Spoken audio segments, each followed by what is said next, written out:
എറണാകുളം അങ്കമാലി അതിരൂപത കൂരിയയ്ക്ക് പുതിയ നേതൃത്വം. പുതിയ പ്രോട്ടോ സിഞ്ചല്ലൂസ് ആയി ഡോക്ടർ ജിമ്മി പൂച്ചക്കാട്ടും സിഞ്ചല്ലൂസായി ഫാദർ പോൾ മാടനും ജൂൺ 28 ചുമതലയേൽക്കും. 29 സമവായ പ്രഖ്യാപന സർക്കുലർ പുതിയ കൂരിയ പുറത്തിറക്കും. ഇതിനിടെ വിവിധ ഇടവകകളിൽ ഇരുപക്ഷവും തമ്മിലുള്ള ഏറ്റുമുട്ടൽ തുടരുകയുമാണ്.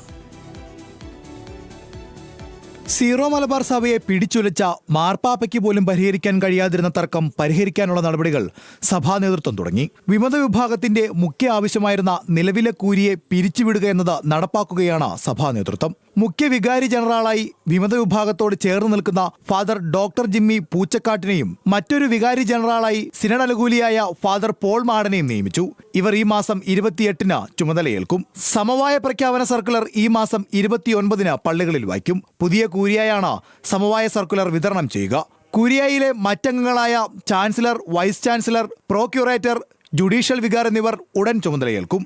നിലവിലെ കൂരിയാംഗങ്ങൾ 29 അതിരൂപതയിലെ വിവിധ സ്ഥാപനങ്ങളിൽ ചുമതലയേൽക്കും. ഇതിനിടെ പുറത്തുവരുന്ന സർക്കുലറിന്റെ ഉള്ളടക്കമെന്തെന്ന് ഉറ്റുനോക്കുകയാണ് ഇരുപക്ഷവും. ഫ്രാൻസിസ് മാർപ്പാപ്പയുടെ നിർദ്ദേശത്തിന് വിരുദ്ധമാണ് സർക്കുലറെങ്കിൽ അതിനെതിരെ വത്തിക്കാനെ നേരിട്ട് സമീപിക്കാനാണ് സിനഡ് അനുകൂലികളുടെ തീരുമാനം. വൈദിക യോഗം അംഗീകരിച്ച തീരുമാനങ്ങളിൽ എന്തെങ്കിലും മാറ്റം വന്നാൽ സമവായം അംഗീകരിക്കില്ലെന്ന മറുഭാഗവും മുന്നറിയിപ്പ് നൽകിയിട്ടുണ്ട്. ഇതിനിടെ സിനഡ് കുർബാന മാത്രം നടക്കുന്ന എറണാകുളം അങ്കമാലി അതിരൂപതയിലെ പള്ളികളിൽ ജനാഭിമുഖ കുർബാന ആവശ്യപ്പെട്ട വിശ്വാസികൾ രംഗത്തെത്തി. ഉദയംപേരൂർ സിനഡ് ചർച്ചിൽ ഈ ആവശ്യം ഉന്നയിച്ച വിശ്വാസികൾ വികാരിയെ തടഞ്ഞുവെച്ചു.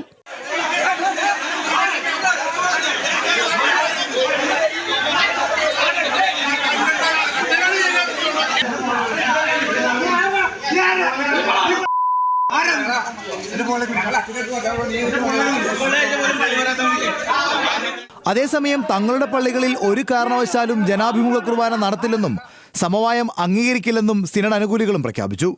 തിരുവാങ്കുളം ഇടവക ഇത് സംബന്ധിച്ച പ്രമേയം മേജർ ആർച്ച് ബിഷപ്പിനും സഭാ സിനഡിനും അയച്ചു. ഏതായാലും ഈ വരുന്ന ഞായറാഴ്ച സീറോ മലബാർ സഭയ്ക്ക് നിർണായകമായി മാറുകയാണ്.